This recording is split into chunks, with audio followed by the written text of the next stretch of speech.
حضرات،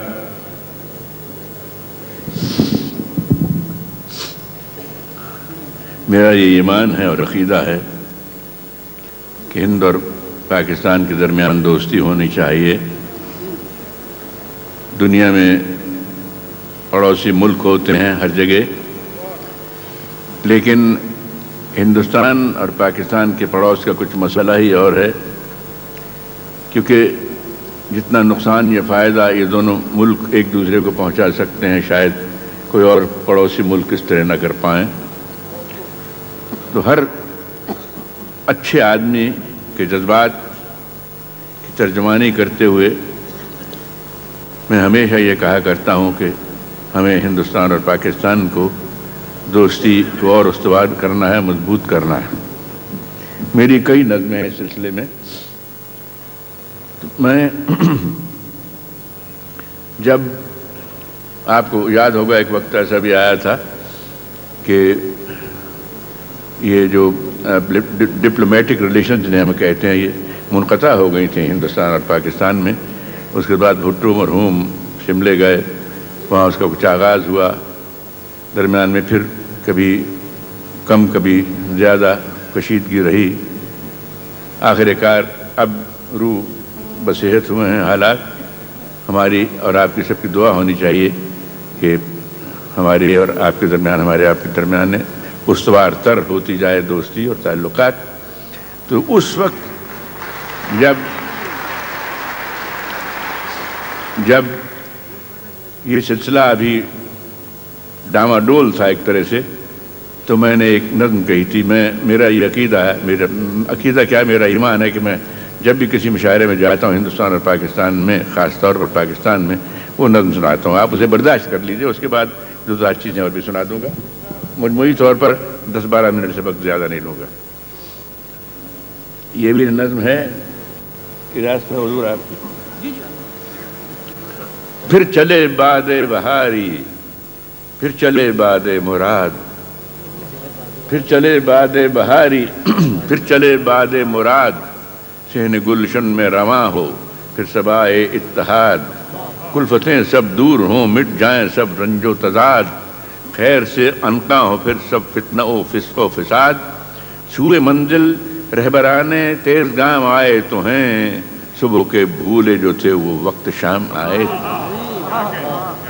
اس وقت سلسلہ شروع ہوا تھا۔ عرض کرتا ہوں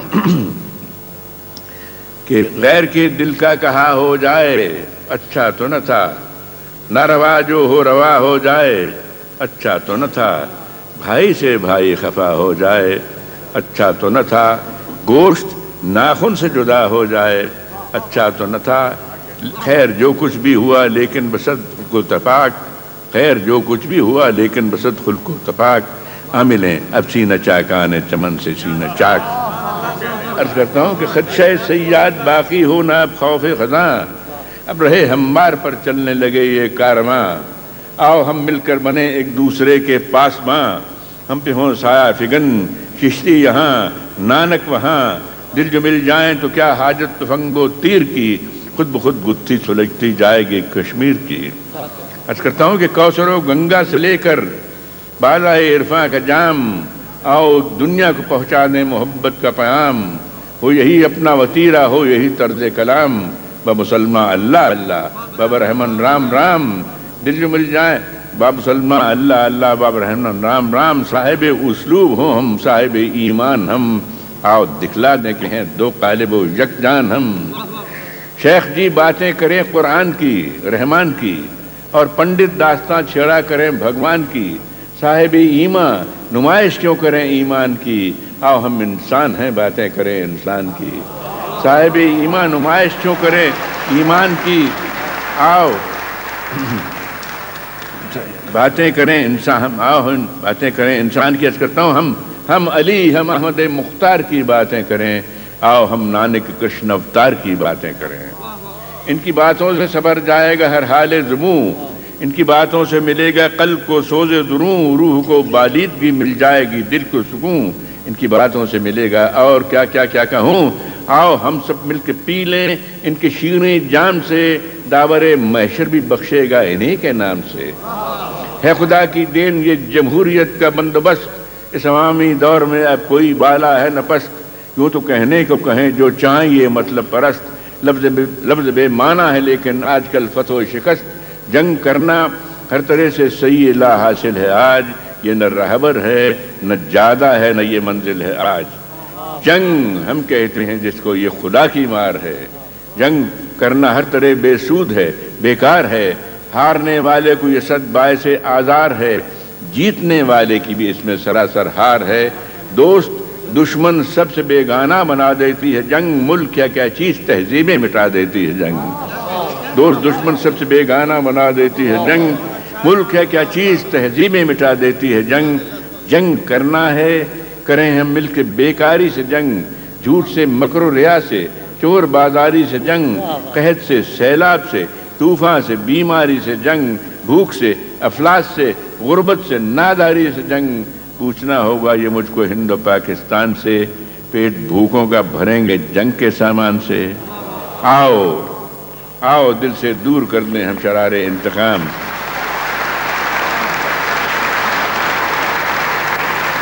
آؤ دل سے دور کر دیں ہم شرار انتقام، آؤ پھر دنیا کو پہنچا دیں محبت کا پیام، رہ سکیں امن و سکون سے شاد ہوں اپنے عوام میں، سفیران کرم پہنچے تمہیں میرا سلام، حال و مستقبل ہو اپنا تابدار و تابناک، زندہ و پائند آباد اے سرزمین ہند پاک۔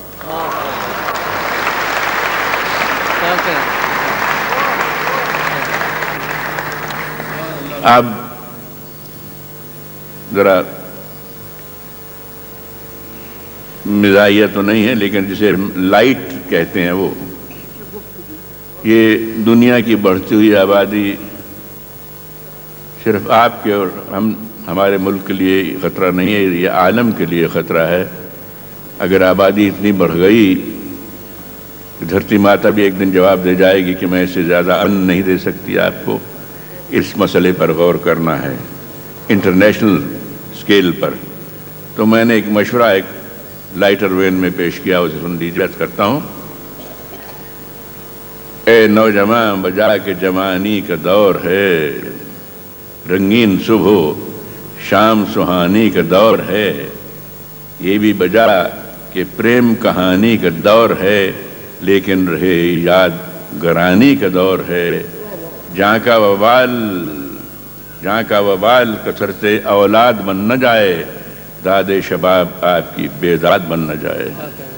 وہ جو ادھیڑ عمر ہیں ان سے بھی ہے خطاب، بچے ہیں ایک دو تو ٹھہر جائیے جناب، بیبا نہیں ہے آپ کو مصنوعی آب و تاب، جب ڈھل چکا شباب تو بیکار ہے خضاب، کرتے ہیں آپ پیش یہ الٹی مثال کیوں، باسی کڑھی کو آیا بآخر وبال کیوں۔ پیش کرتے ہیں الٹی مثال کیوں، باسی کڑھی کو آیا بآخر وبال کیوں۔ حوا کی بیٹیاں بندر سخت ہے لیکن غیر مناسب نہیں۔ حوا کی بیٹیاں بھی سنیں میری بات کو، ممکن نہیں کہ پال سکیں 5-7 کو، جن بھی لیے تو روئیں گے وہ دال بھات کو، ترکیب اس لیے سنیں جب بھی رات کو، دیکھے بری نظر سے میاں آپ کی طرف، سو جائیں آپ پھیر کے منہ دوسری طرف۔ ابا کی بیٹیاں بھی سنیں میری بات کو، ممکن نہیں کہ پال سکیں 5-7 کو، جن بھی لیے تو روئیں گے وہ دال بھات کو، ترکیب اس لیے یہ سنیں جب بھی رات کو، دیکھے بری نظر سے میاں آپ کی طرف، سو جائیں آپ پھیر کے منہ دوسری طرف۔ اچھا ہے جو ہو بیوی اور شوہر میں تال میل، لیکن نہ اس قدر کہ ہو بچوں کی ریل پیل، ہر سال نو نہال کی ڈالو نہ داغ بیل، وافر اگر ہو وقت تو کھیلو کچھ اور کھیل، اس بات پر کیا ہے کہ تم نے غور بھی، اس بات پر کیا ہے کبھی تم نے غور بھی، مردانگی دکھانے کے میدان ہیں اور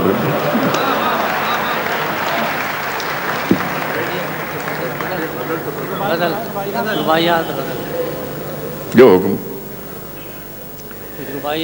جی میں عرض کرتا ہوں۔ 2-3 شعر غزل کے آپ کا حکم ہے۔ تیرے پرتو سے آیا ہوں میں بھی، تیرے پرتو سے آیا ہوں میں بھی، تو نہیں ہے تو کہاں ہوں میں بھی۔ مجھ کو عالم سے غرض کیا کہ میں خود ایک عالم ہوں جہاں ہوں میں بھی۔ اور ملکہ ترنم بیٹھی ہوئی تھی ایک روز لاہور میرے ساتھ ایک کھانے پہ، ان کو مخاطب ہو کے میں نے گزارش کی کہ آگ سے آگ نہ لگ جائے کہیں، تیرے پرتو سے آیا ہوں میں بھی، تو نہیں ہے تو کہاں بھی میں بھی۔ مجھ کو عالم سے غرض کیا کہ میں خود ایک عالم ہوں جہاں ہوں میں بھی، اور آگ سے آگ نہ لگ جائے کہیں، تم حسین ہو تو جواں ہوں میں بھی۔ اور عرض کرتا ہوں، رشک صد عرش بری تھی مجھے معلوم نہ تھا، رشک صد عرش بری تھی مجھے معلوم نہ تھا، تیرے کوچے کی زمین تھی مجھے معلوم نہ تھا۔ رشک صد عرش بری تھی مجھے معلوم نہ تھا، تیرے کوچے کی زمین تھی مجھے معلوم نہ تھا۔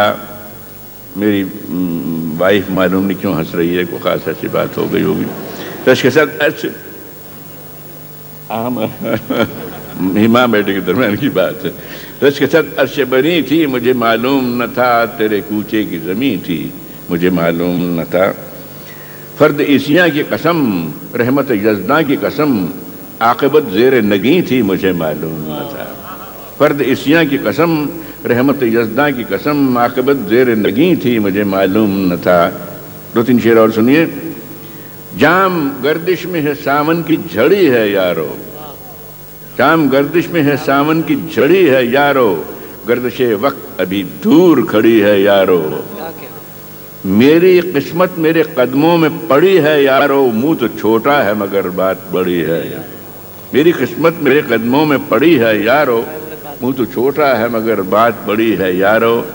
اور یاد ماضی کو نہ چھینو رہے مولا مجھ سے، یاد ماضی کو نہ چھینو رہے مولا مجھ سے، یاد ماضی تو بڑھاپے کی چھڑی ہے یارو۔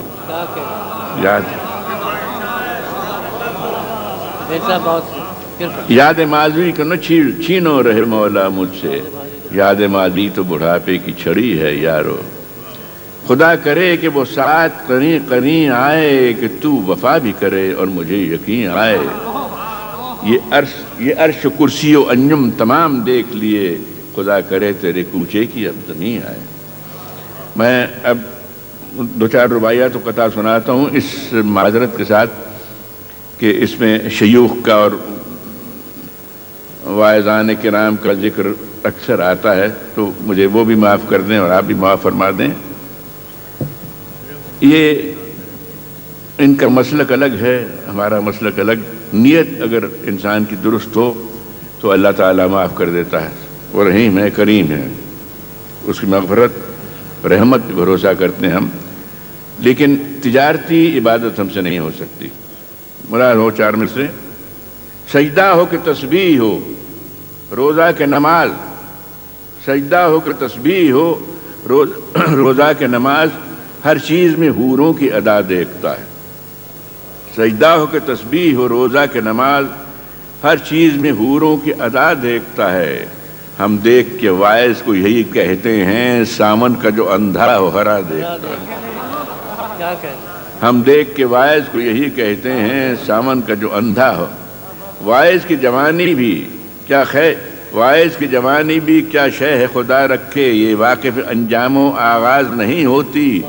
یوں عشرت دنیا سے محرومی و ناکامی، اللہ کی لاٹھی میں آواز نہیں، آواز نہیں ہوتی۔ یوں عشرت دنیا سے محرومی و ناکامی، اللہ کی لاٹھی میں آواز۔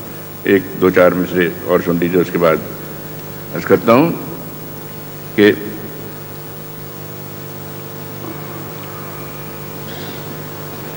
فکر عقبہ میں گزاری ہے جوانی ہم نے، کوئی ارمان بھرے دل سے نکالا نہ گیا۔ فکر عقبہ میں گزاری ہے جوانی ہم نے، کوئی ارمان بھرے دل سے نکالا نہ گیا۔ جب خزاں آئی تو کس منہ سے کریں گے شکوہ، ہم سے خود اپنے بہاروں کو سنبھالا نہ گیا۔ خدا آئیں تو کس منہ سے کریں گے شکوہ، ہم سے خود اپنے بہاروں کو سنبھالا نہ گیا۔ عرض کرتا ہوں کہ جنت میں بھی کاٹے گا یہ باحال تباہ، بحال تباہ ملنے کی نہیں اس وہاں بھی تو پناہ، حور اور کرے شیخ کی داڑھی سے نباہ، لا حول ولا قوت الا باللہ۔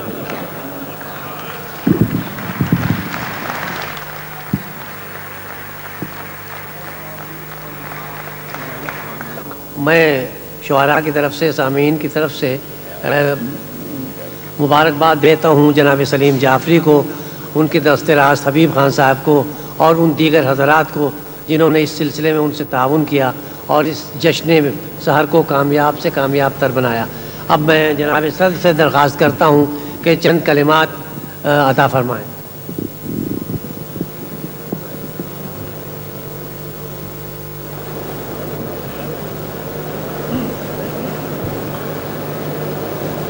جناب محترم مہندر سنگھ بیدی صاحب، خمار صاحب، فراز صاحب اور دیگر شعراء کرام، معزز حاضرین، خواتین کرام، آداب عرض۔ دراصل ایسے اچھے مشاعرے کے بعد کسی غیر شاعر سے یہ کہنا کہ وہ خطاب کرے، اس شخص کے ساتھ بھی زیادتی ہے، شعراء کرام کے ساتھ بھی زیادتی ہے، اور جو حاضرین کرام ہیں ان کے ساتھ تو بہت ہی زیادتی ہے، اور خاص طور سے اس وقت جب کہ 2:45 بج رہے ہیں اور صاحب صدر جو ہیں وہ اپنا خطبہ آپ کے اوپر نافذ کریں، یہ زیادتی معلوم ہوتی ہے۔ لیکن بہرحال میں سمجھتا ہوں کہ سلیم جعفری صاحب نے ایک نہایت خوشگوار فرض انجام دیا، اور اردو داں طبقے کے اوپر جو فرض عائد ہوتا تھا وہ انہوں نے پورا کیا۔ مہندر سنگھ بیدی صاحب جو کہ سحر تخلص کرتے ہیں اور آپ کے سامنے ابھی اتنا خوشگوار کلام آپ کے سامنے انہوں نے پڑھا، ہمارا فرض تھا کہ ہم ان کی خدمات جو انہوں نے اردو کے سلسلے میں کی ہیں ان کا اعتراف کریں، برملا اعتراف کریں، اور دنیا کو یہ بتائیں کہ کسی قسم کے اختلافات اگر دو ملکوں میں بھی ہوتے ہیں تب بھی جو زبان کا اتفاق جو ہے وہ دو ملکوں کے لوگوں کو قریب لا سکتا ہے۔ میں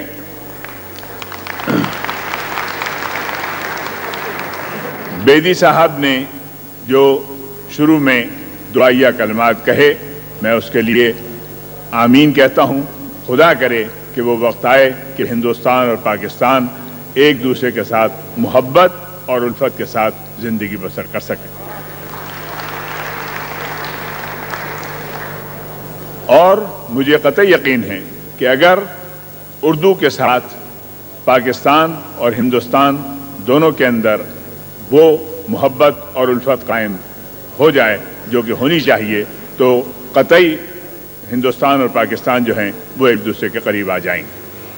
میں آپ کا زیادہ وقت نہیں لینا چاہتا، لیکن اتنی بات ضرور کہنا چاہتا ہوں کہ مہندر سنگھ بیدی صاحب 1942-43 سے اردو کی خدمت کر رہے ہیں۔ میں نے دہلی میں ان کو سٹی مجسٹریٹ کی ایڈیشنل سٹی مجسٹریٹ کی حیثیت سے کام کرتے ہوئے دیکھا ہے۔ سب سے پہلے انہوں نے جنگ کے زمانے کے اندر جو وار ایفرٹس تھی اس میں حصہ لیا۔ مہندر سنگھ بیدی صاحب اور ان کے ایک بہت دیرینہ رفیق ہمارے محمد شفیع صاحب، خواجہ محمد شفیع صاحب، جو دہلی کی ایک بہت مشہور شخصیت تھے اور ایک بہت مشہور خاندان سے تعلق رکھتے تھے، ان دونوں حضرات نے مل کر اردو کے لیے بہت کام کیا اور بہت مشاعرے جو ہیں انہوں نے آرگنائز کیے۔ اور اس کے بعد بھی جب ہم یہاں چلے آئے ہندوستان اور پاکستان تقسیم ہونے کے بعد، تو بیدی صاحب جو ہیں وہ اپنی مساعی میں مصروف رہے اور انہوں نے بہت کام کیا۔ پچھلے دنوں جو اردو کانفرنس ہوئی ہے ہندوستان کے اندر، اس میں بھی ان کی مساعی کا اور ان کی پیٹرنیج کا بڑا حصہ ہے۔ ہم ان کے مشکور ہیں کہ انہوں نے یہ سب کام کیا، اور ہم دعا گو ہیں کہ اللہ تعالیٰ ان کو صحت عطا فرمائے اور ان کو تا دیر ہمارے درمیان رکھے۔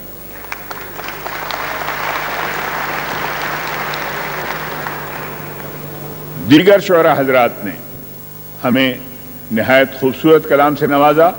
ہم بہت مشکور ہیں کہ وہ انہوں نے بہت اچھی اور علمی جو شاعری تھی اس کو ہمارے سامنے پیش کیا اور ہم کو نوازا اپنے کلام سے. میں مزید کچھ نہیں کہنا چاہتا. آپ سب حضرات کا شکریہ, سلیم جعفری صاحب کا دوبارہ شکریہ, اور خاص طور سے یہ کہ انہوں نے مجھے آج یہاں پھانس لیا وقت کے اوپر. السلام علیکم. کنور مہندر سنگھ بیری صاحب, جشن مبارک.